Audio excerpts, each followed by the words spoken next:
Bonjour les sisters, comment vous allez?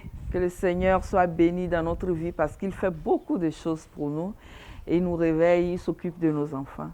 Ecclésiaste 11, le verset 1, jette ton pain à l'eau et tu le retrouveras. Chaque fois quand je lis ce verset, je ne comprenais pas comment un pain peut être jeté dans l'eau et puis être récupéré. C'est impossible, quasiment impossible. Ça ne devient que des miettes qu'on ne peut même pas récupérer. Mais vous savez, quand un jour mon pasteur a prêché là-dessus, j'ai compris beaucoup de choses. Il s'agit de se sacrifier pour pouvoir avoir quelque chose demain. Et là, je connais beaucoup de sœurs, beaucoup d'amis qui ont des enfants dont les parents sont décédés ou les parents sont partis et qui les ont abandonnés. Et c'est des dames qui doivent être en même temps papa et maman, qui doivent s'occuper de tout. Et ces dames, des fois fatiguées, se disent, pourquoi c'est qu'elle sort? J'ai mes collègues qui ont des maris qui s'occupent bien d'elles, des collègues qui ont l'argent de cocotte, des collègues qui ont même l'argent pour aller à la coiffure, pour aller s'occuper de leurs vêtements. Et moi, tout ce que j'ai, c'est pour préparer à manger à mes enfants. Je ne trouve même pas à m'habiller. Je veux te dire, s'il te plaît, jette ton pain à l'eau, tu le retrouveras. Parce que si tu refuses de jeter le pain à l'eau, je te dis que ce pain-là va se gâter, tu ne peux même pas le manger.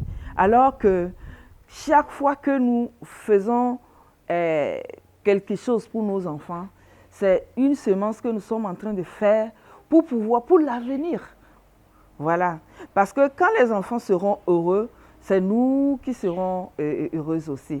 La Bible a dit dans le livre des Proverbes, un enfant qui réussit fait la joie de son père, mais un enfant qui ne réussit pas fait la honte de sa mère. Ça veut dire que quand c'est bon, tout le monde se dit, bon, c'est moi, c'est à cause de moi, c'est grâce à moi, et on se ravit la vedette.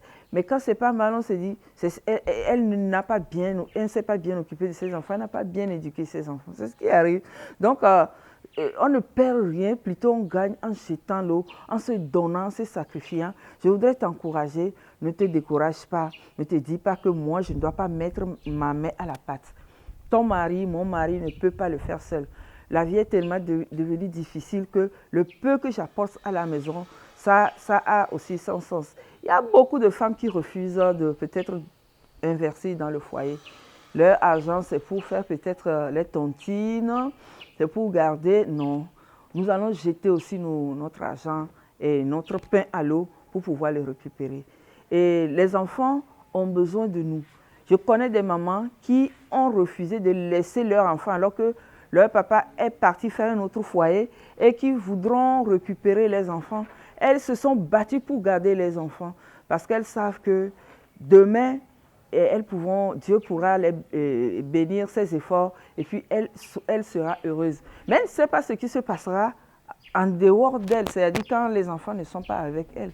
Mais je connais aussi des femmes qui laissent facilement leurs enfants et qui pensent qu'ils pourront s'en sortir sans cette charge que constitue son enfant. Non, nos enfants ne sont pas des charges, notre foyer n'est pas une charge. Quand mon mari perd son travail, mon mari peut compter sur moi pour pouvoir s'occuper du foyer. Jette ton pain à l'eau et tu le récupéreras. Que Dieu nous aide à jeter nos pains à l'eau et à pouvoir le récupérer. Forcément, nous les récupérerons au nom de Jésus parce que Jésus est avec nous et que sa parole est oui et amen. Sois béni. Bonne journée.